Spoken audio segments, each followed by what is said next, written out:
Hi everybody. It's all by the bidding of God. It's all by the hand or mouth of Hashem, so to speak. And this morning I intended to go live, and that didn't happen because the Wi-Fi was down. So I'm going to make it up now very quickly, only because I did kind of make a vow last night that I was going to share words of Torah today. Revi, the fourth reading of Parshas Ba'aleischa, is about the concept of the Jewish people traveling and journeying. And the Torah tells us that before we talk about the travels in the Midbar, in the desert, that first we talk about the concept of how they traveled or how they journeyed. And the Torah says that when the Mishkan was established, Kisa ha'anon es ha'mishkan. So there was a cloud that covered the Mishkan. The Medish Yilandenu says that this is the very same anon, very same cloud or presence of Hashem that was there at Har Sinai. And when was this from? Well, it says Ubayyoim. Ubayyoim, Reb Saadia Gaon says, on that very day that the Mishkan was established. There's a discussion amongst the Rishonim, where exactly was the cloud? Was it only over the Kodesh HaKadoshim?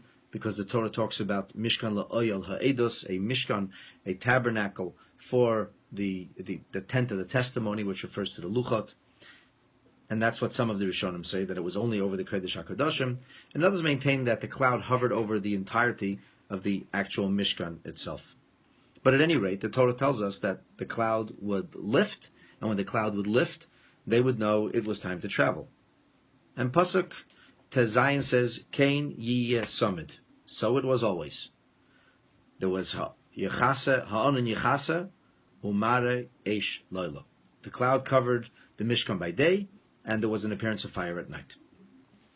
And the Torah says that this notion of the constant presence of Hashem, or the cloud of Hashem that was covering the Mishkan, was something that would lift at the time, as it says, Kain Yisrael b'nei Yisrael, so too as the cloud, when the cloud would lift, that's when the Jewish people would set forth in their travel, in the place where this proverbial cloud, if you will, would stop. That's where the Jewish people would camp. So the Torah now says something very unusual.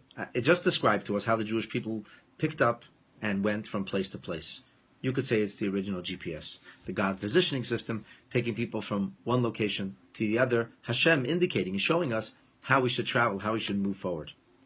But in Pasuk Yud Ches, in verse 18, the Torah says, Al pi Hashem Yisu, which literally translates by the mouth of Hashem. We could say by the bidding of God, the Jewish people traveled. And then it says, Bnei Yisrael, the Bnei Yisrael traveled, V'al pi Hashem, and by the bidding of God, Yachanu, they encamped. Kol Yemei Asher Yishkan Ha'onan Al Mishkan Yachnu, as long as the cloud hovered above the Mishkan, they remained encamped. Now here's the question. The Torah is very sparing on each and every single word. So if we want to say that they traveled by virtue of the cloud of glory, that was the indicator when they should go forward or when they should stop or break camp, and that this is the way it was during the day and this is the way it was during the night.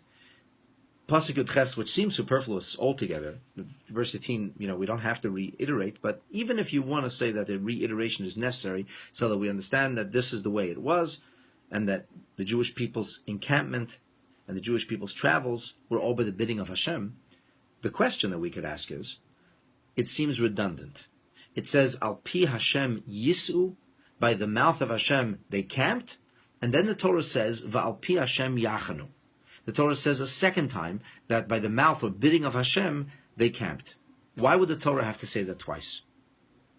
And what lesson might we be able to learn from this today? So here's a thought for your day, something that the Rebbe once shared with us. Al pi Hashem Yisu, by the mouth of Hashem, by the bidding of Hashem we travel, means that each and every travel that we, Bnei or Bnot Yisrael, the Jewish people, experience during the course of our lifetimes, we have to know it's Al pi Hashem. There are no accidents. Coincidence is just an 11-letter name for God. That's a joke, but the point is, nothing just happens.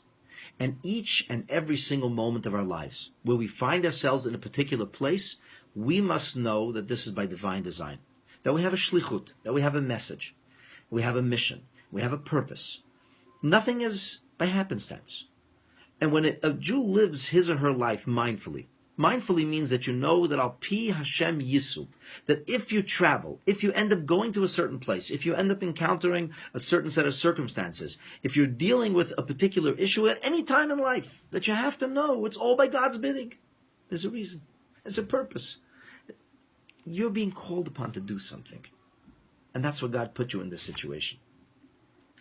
Now, having said that, it's possible for a person to think that this notion, this ideal or idea, is only relevant when we're actually in motion.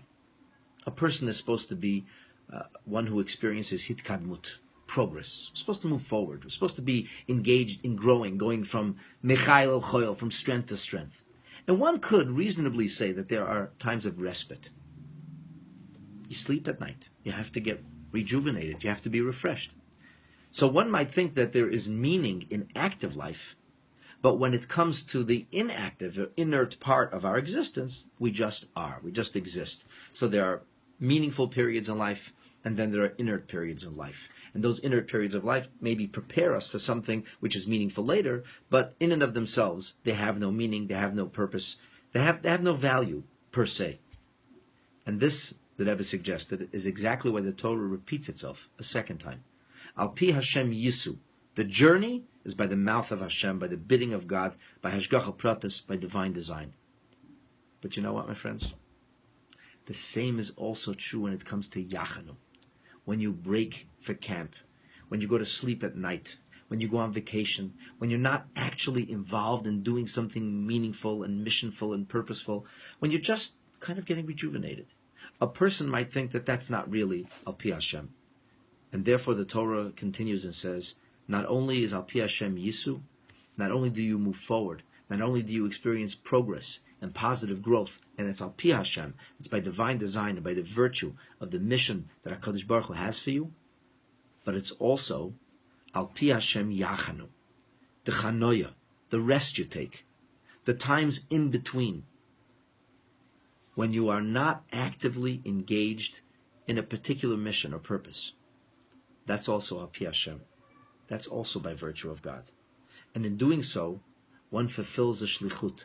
One fulfills a mission, even when sleeping. The Rebbe once said, when you live with a sense of missionfulness, when you feel that you're in a particular place for a reason, and you believe that you have a shlichut, that God has sent you there, you're not only a shliach, you're not only actively making a difference when you're doing something, but in fact, even when you're there, you're also doing something. Because that's why you're here. If you see life as a mission, as a shlichut, if you see life as a special opportunity that Hashem gives you, and it's as if God's saying, I need you to do this. Because if I didn't need you, I wouldn't put you there. And I know that my being here is therefore important. It's Al Pi Hashem, not only when I'm Yisu, not only when I'm traveling, but even when Yachanu, even when I camp, even when I rest, even when I'm not actively engaged, I'm always connected. I'm still bonded onto my Maker, and don't for a moment lose my sense of inspiration. There's a beautiful story they tell, I think it was about Simcha Bunim of Pshischa, that he was appointed by his colleagues, by his peers as a Rebbe, and immediately after he went to sleep. And some of the Hasidim were, well, let's say, less than impressed. He just became a leader. He was just given such an enormous responsibility, and then he goes to sleep, and his closest acolyte said, trust me, when he sleeps, he's not disconnected. And he walked over to the room, and he put his hand on the mezuzah, covered the mezuzah, and Reb Simcha Bunim immediately sat up. Because even when he was sleeping, he was connected to HaKadosh Baruch Hu. You know, the first Gimel Tammuz, the first year after the Rebbe's terrestrial passing, on Rosh Hashanah and Yom Kippur, I don't know what to do, where to go. I had never experienced a Rosh Hashanah not being in the Rebbe's presence. And I just, it was unthinkable to me that year. So I decided that year I would spend in a federal prison. I didn't do anything wrong, I promise. I was there because there were people who did things they shouldn't have done. It's not my business what they did, but they were Jewish people. And they still needed a service for Rosh Hashanah. And my thought was that by committing myself to a shlichus, by doing something because it's what I believe the Rebbe would want me to do, because the Rebbe said no Jew should be left behind. And even a Jew in prison should also have the privilege and the opportunity to be able to serve Hashem, regardless of their misconduct in the past. So I felt that not only when I'd be actively running a service, but even when I'd be sleeping in the little motel, which was next to the prison, I'd be there because the Rebbe wanted me to be there, because it was the right thing to do, because caring and sharing in the pageantry, in the beauty and glory of Yiddishkeit with another was what he lived for.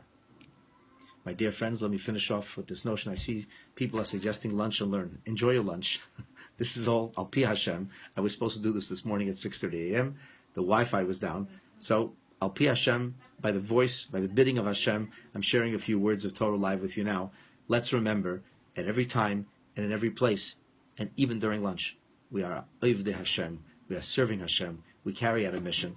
Hopefully, our mission will be successful with the coming of Mashiach. B'mheira will be Amen speedily, and in our days, Amen. Have a great day.